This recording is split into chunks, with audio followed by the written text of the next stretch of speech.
ലഹരിക്കെതിരെ പോരാടാനൊരുങ്ങി കൊച്ചി നഗരസഭയും എറണാകുളം ജില്ലാ ലീഗൽ സർവീസ് അതോറിറ്റിയും. എറണാകുളത്ത് നടത്തിയ ലഹരി വിരുദ്ധ സദസ്സ് കേരള ഹൈക്കോടതി ജഡ്ജി ജസ്റ്റിസ് മുഹമ്മദ് മുസ്താഖ് ഉദ്ഘാടനം ചെയ്തു. രാഷ്ട്രീയ, സാമൂഹിക, സാംസ്കാരിക പ്രവർത്തകർ അടക്കം നിരവധി ആളുകൾ സദസ്സിൽ പങ്കെടുത്തു. എറണാകുളം സുഭാഷ് പാർക്കിൽ വെച്ചാണ് ലഹരിയോടല്ല പ്രകൃതിയോടൊപ്പം എന്ന സന്ദേശം ഉയർത്തിക്കൊണ്ട് ലഹരി വിരുദ്ധ സദസ്സ് നടത്തിയത്. കൊച്ചി നഗരസഭ, എറണാകുളം ജില്ലാ ലീഗൽ സർവീസ് അതോറിറ്റി എന്നിവരുടെ സംയുക്താഭിമുഖ്യത്തിൽ നടത്തിയ ലഹരി വിരുദ്ധ സദസ്സ് കേരള ഹൈക്കോടതി ജഡ്ജി ജസ്റ്റിസ് മുഹമ്മദ് മുസ്താഖ് ഉദ്ഘാടനം ചെയ്തു.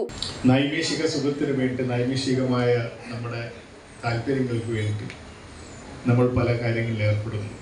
Kochi mayor advocate M Anilkumar ചടങ്ങിൽ അധ്യക്ഷത വഹിച്ചു. എറണാകുളം ജില്ലാ ജഡ്ജി ഹണി എം വർഗീസ് ലഹരി വിരുദ്ധ സന്ദേശവും ജില്ലാ കളക്ടർ NSK ഉമേഷ് പ്രതിജ്ഞയും ചൊല്ലി. DEO RV രാമചന്ദ്രൻ പദ്ധതി വിശദീകരണം നടത്തി. കൊച്ചി കോർപ്പറേഷൻ വിദ്യാഭ്യാസ standing committee chairman VA Sreejith, deputy mayor KA Ansiya, KELSA member സെക്രട്ടറിയും ജില്ലാ ജഡ്ജിയുമായ Joshi John, EDRAC president Rangadas Prabhu, TK Abdul Azeez, CBSE school management association president advocate Ibrahim Khan, sub judge Ranjith Krishna എന്നിവർ ആശംസകൾ അർപ്പിച്ച് സംസാരിച്ചു. എറണാകുളം സെന്റ് ജോസഫ് TTI സ്കൂളിലെ വിദ്യാർത്ഥികളുടെ ഫ്ലാഷ് മോബും ഉണ്ടായിരുന്നു. ഷീബാലാൽ, അഡ്വക്കേറ്റ് പ്രിയ പ്രശാന്ത്, പത്മജ മേനോൻ, ബാബു സേഠ്, PM സുബൈർ എന്നിവർ ചടങ്ങിൽ സന്നിഹിതരായിരുന്നു. News bureau, Ernakulam. നിങ്ങളുടെ വീട്ടിലേക്ക് ആവശ്യമായ നല്ല ഫാം ഫ്രഷ് വെജിറ്റബിൾസ്, എല്ലാ നിത്യോപയോഗ സാധനങ്ങളും ചുള്ളിക്കൽ സോൾട്ട് ഹൈപ്പർ മാർക്കറ്റിൽ നിങ്ങൾക്ക് ലഭ്യമാണ്.